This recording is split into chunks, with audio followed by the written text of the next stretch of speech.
Je suis Hugo Berd, je suis le président et cofondateur d'une société de financement participatif qui s'appelle La Première Brique. Quand on dit financement participatif, c'est important pour moi de faire de cette conférence une conférence un petit peu participative aussi et de savoir qui j'ai en face de moi. Donc, je vais vous poser quelques questions, on fera à main levée, je pense. Et puis s'il y a des questions à la fin, je serai très heureux d'y répondre. Mon objectif, à l'issue de cette conférence, c'est que vous ayez une belle vision, et en tout cas une vision sincère, de ce qu'est le financement participatif immobilier, le crowdfunding. Parce qu'on entend beaucoup parler du crowdfunding, en tout cas si vous êtes un petit peu investisseur, en bien, en mal, il y a un petit peu tout qui se dit. Et je ne suis pas spécifiquement là pour vous parler de ma plateforme.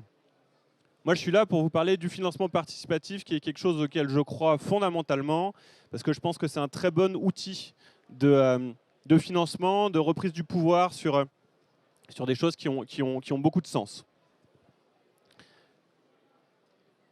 Histoire de bien vous connaître, qui parmi vous a déjà investi dans l'immobilier? Ok. On a une très belle population parmi nous. Il y a un peu de tout en plus, c'est très bien. Qui a déjà fait de l'investissement locatif? D'accord. De la SCPI?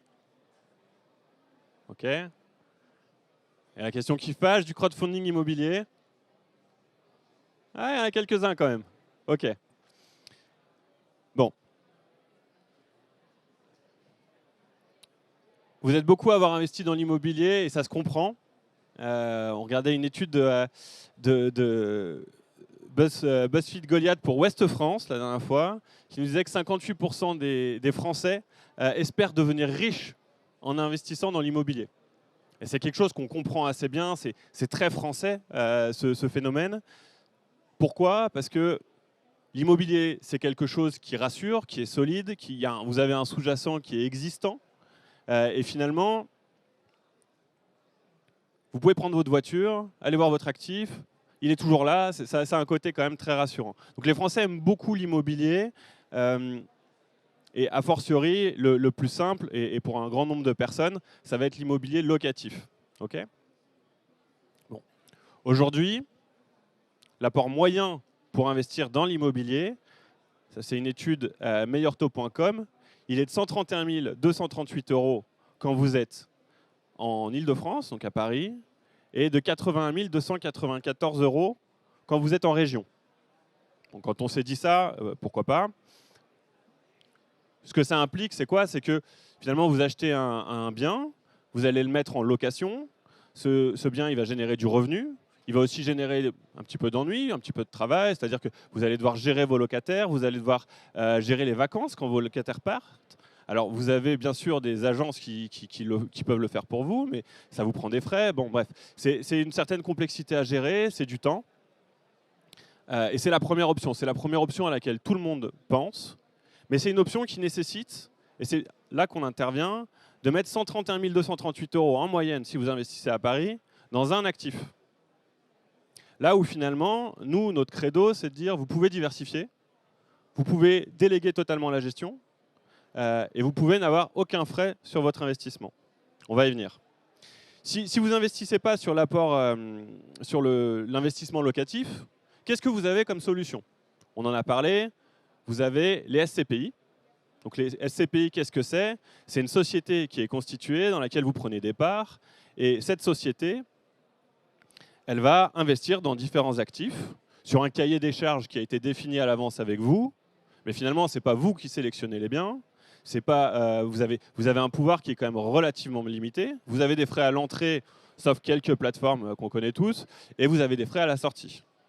Donc finalement, derrière, quand vous calculez votre rendement, il est un petit peu dégradé. Mais les dernières années qu'on a vécues nous l'ont montré. Je discutais avec un banquier d'affaires il y a 2 semaines. Bon, je ne donnerai pas le nom de la banque parce que ce ne serait pas très sympa pour lui, mais qui me disait qu'ils avaient entre moins 20% et moins 40% de performance sur les SCPI. Le constat, il est un petit peu sans appel en ce moment sur ce type de structure. On ne va pas jeter le bébé avec l'eau du bain. Il y a des SCPI qui fonctionnent très très bien et ce n'est pas mon propos. Mais simplement qu'on voit la limite du modèle. Après, vous avez le sujet Club Deal Immobilier. Club Deal Immobilier, le ticket d'entrée, il est un petit peu plus élevé.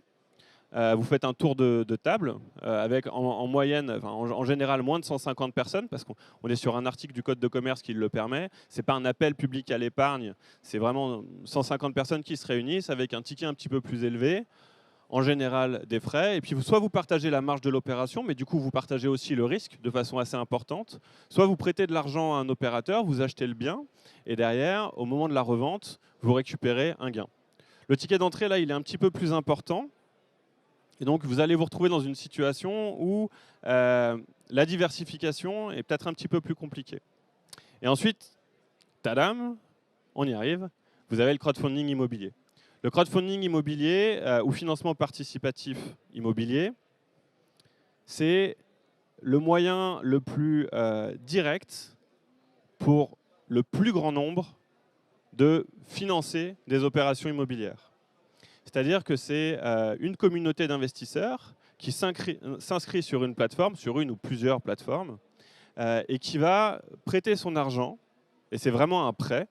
Donc vous n'achetez pas le bien, vous prêtez votre argent, donc vous avez un contrat de prêt avec une durée, un taux, des conditions en cas de problème, donc avec des garanties qui vous permettent de vous sécuriser. Dans la grande majorité des cas, vous avez des hypothèques de premier rang, en tout cas c'est le cas chez nous, qui font que finalement l'opérateur il prendra sa marge après vous avoir remboursé parce que le notaire ne lui laissera pas un centime tant qu'il ne vous aura pas remboursé. C'est le principe de l'hypothèque. Je vais un petit peu trop loin pour le moment. Ça, c'est le crowdfunding immobilier. C'est vraiment le lien entre ces deux populations, des personnes qui ont une opération immobilière et qui ont un besoin de financement. Et d'un autre côté, monsieur et madame tout le monde, personnes physiques ou personnes morales, et qui ont envie de prêter leur argent pour ces opérations immobilières. Et alors moi, je suis un grand convaincu du crowdfunding immobilier parce que, et je vais vous parler de valeur, je suis assez convaincu que c'est le meilleur moyen de se battre pour la réhabilitation du parc immobilier national. C'est-à-dire qu'aujourd'hui, on parle beaucoup du fait qu'on a des tensions sur les logements, que c'est très difficile de se loger, que les loyers augmentent, qu'il faut faire quelque chose. Je ne sais pas, on ne va pas parler de politique, mais on a tous un avis sur la gestion du sujet immobilier par nos politiques. Et c'est quand même assez rare que j'entende des retours positifs sur ce sujet-là, parce que c'est quelque chose, comme beaucoup de sujets, qui sont assez imprécis et qui partent un petit peu, qui permettent pas d'avoir une politique. Vous entendez rien? Ah, c'est bon, vous m'entendez? Ah, parce que s'il faut que je recommence depuis le début, on va perdre un peu de temps. Hein. Bon. Et donc, c'est à mon sens le meilleur moyen aujourd'hui de reprendre le pouvoir sur le financement du parc immobilier national et sa réhabilitation. Voilà, ça c'est un sujet hyper important et c'est ce que permet le crowdfunding parce que vous tous ici, vous avez la possibilité d'investir en gérant votre risque parce que vous avez la possibilité de lisser sur plein d'opérations et c'est vous qui sélectionnez vos opérations. C'est vous qui, finalement, regardez le détail des opérations et vous dites « Ah, bah, cette opération, moi, je la trouve chouette. Ce qu'on m'a présenté, c'est bien. Ah, là, il y a un point d'ombre. Et ben, je vais regarder, je vais me faire un avis. Et puis c'est parti. Je mets 50 € sur l'opération, je mets 2000 € sur l'opération, je mets 500 000 € sur l'opération. Peu importe, chacun selon ses moyens. » Voilà, donc là, on arrive sur ma super phrase d'accroche. 12% de rendement des 1 € en crowdfunding immobilier. Alors, ce n'est pas tout à fait juste. En fait, on est à 12,4%. Mais ça faisait vraiment provoque de mettre 12,4%, donc on est resté à 12%. Des 1 € investis en crowdfunding immobilier. Ça, c'est nos statistiques chez La Première Brique. Après 740 projets financés pour un peu plus de 390 millions d'euros. Sur ces 390 millions d'euros, on a 117 millions qui ont été intégralement remboursés à nos 130 000 investisseurs. Voilà. On reparlera peut-être de chiffres après. Et encore une fois, on n'est pas là pour parler que de ça, donc je vais vous donner des stats de marché aussi. Qu'est-ce que c'est que le crowdfunding immobilier? Le crowdfunding immobilier, c'est, et c'est peut-être la chose la plus importante qu'il faut avoir en tête, c'est que c'est une industrie réglementée. Aujourd'hui, le crowdfunding immobilier, c'est réglementé depuis, donc c'est une industrie qui est jeune, depuis 2014. 2014, l'AMF s'empare du sujet, l'AMF et l'ACPR, Banque de France, les organismes avec lesquels on plaisante pas trop, finalement ont réglementé, ont créé des agréments IFP et CIP, donc intermédiaires en financement participatif et conseils en investissement participatif, qui ont permis à des professionnels de créer des plateformes et finalement de faire de l'appel public à l'épargne au sens participatif, parce que limité à 8 millions d'euros par collecte. Voilà. Ça, c'était en 2013.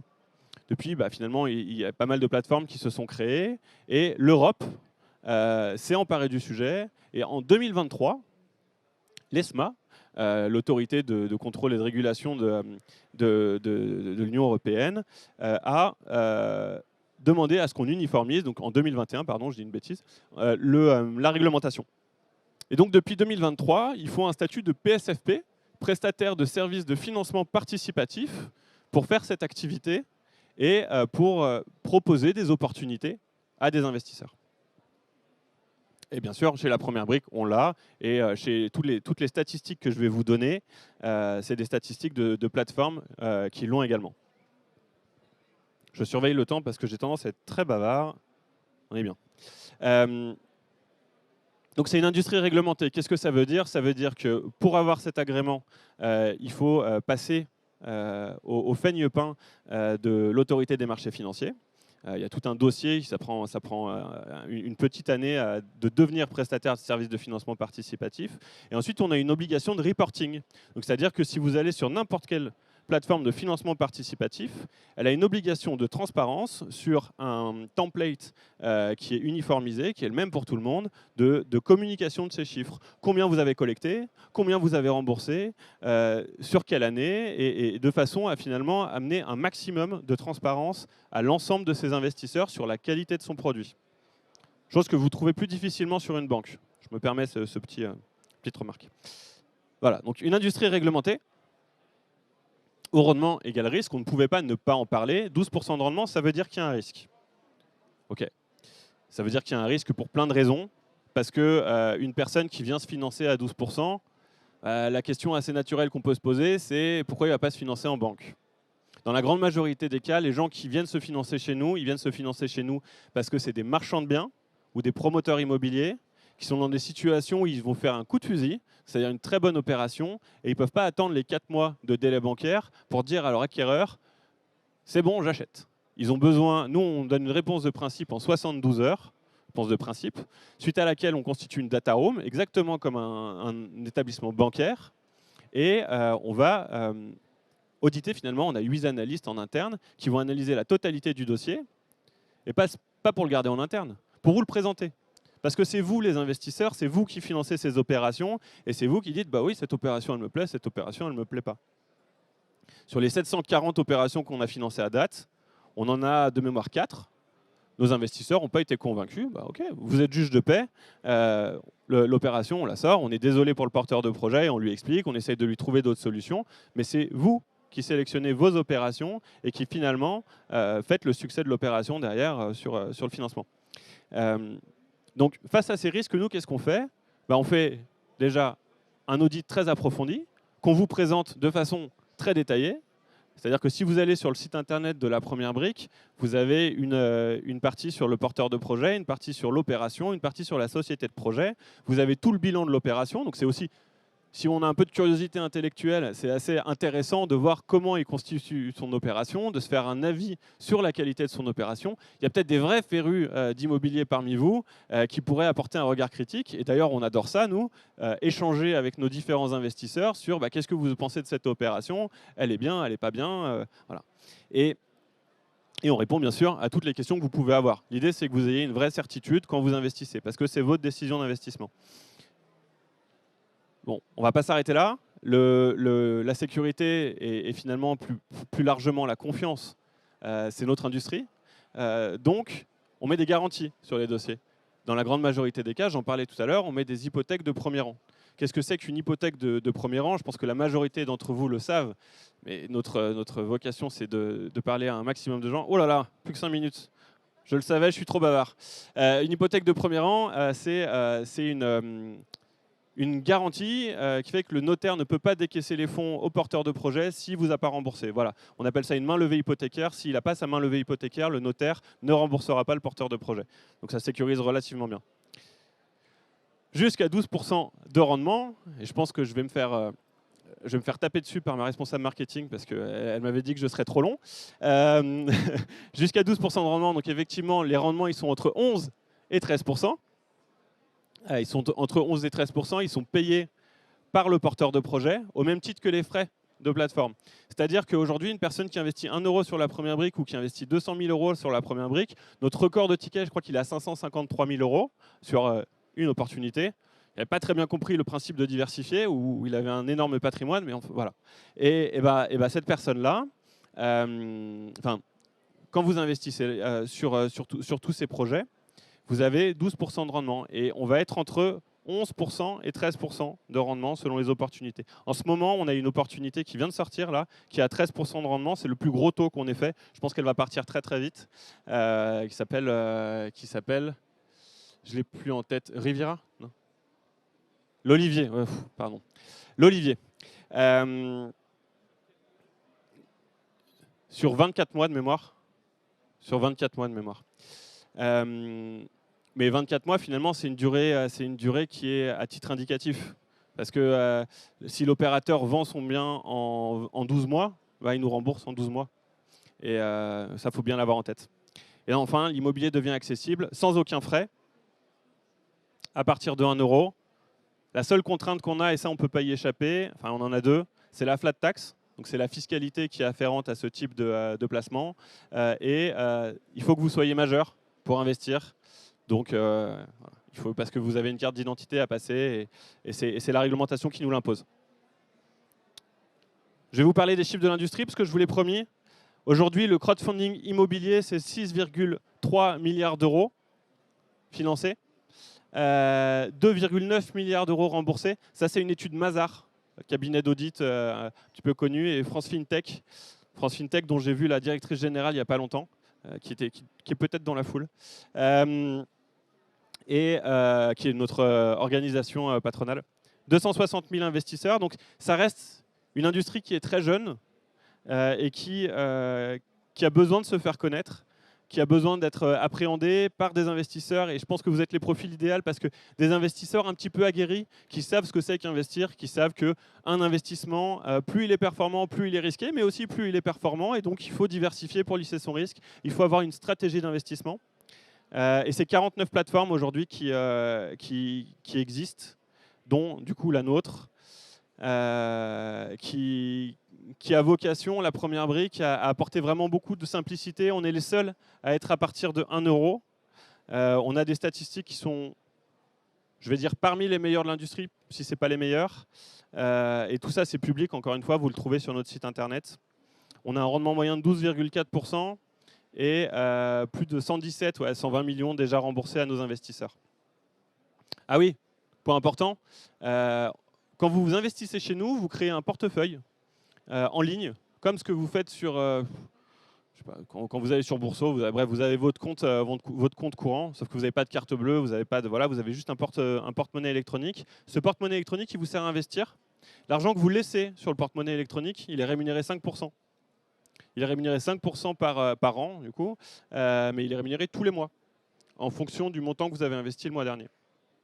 C'est un point un petit peu important parce que, et c'est toute la philosophie de la première brique. Nous, ce qu'on a constaté, c'est qu'en fait, c'est nous qui payons les frais de transaction. On a un prestataire de services de paiement qui est un gros machin qu'on paye très très cher et qui est très très bien réglementé. Et ce prestataire de services de financement participatif, ce prestataire de services de paiement, il nous coûte très cher. Et on s'est dit, bah en fait, il nous coûte très cher sur les flux aller-retour parce qu'on a des investisseurs qui enlèvent les fonds du porte-monnaie, qui les remettent pour réinvestir. Bah nous, on préfère complètement donner cet argent à nos investisseurs. Donc c'est nous qui payons ces 5%. Et l'idée, c'est vraiment de dire nos investisseurs avant tout. J'ai réussi à tenir le chrono.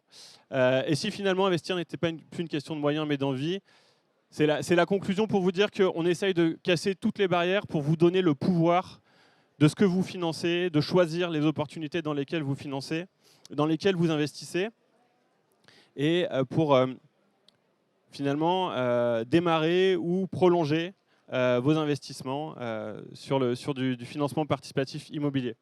Voilà, j'espère que ça vous a plu. Merci pour votre attention.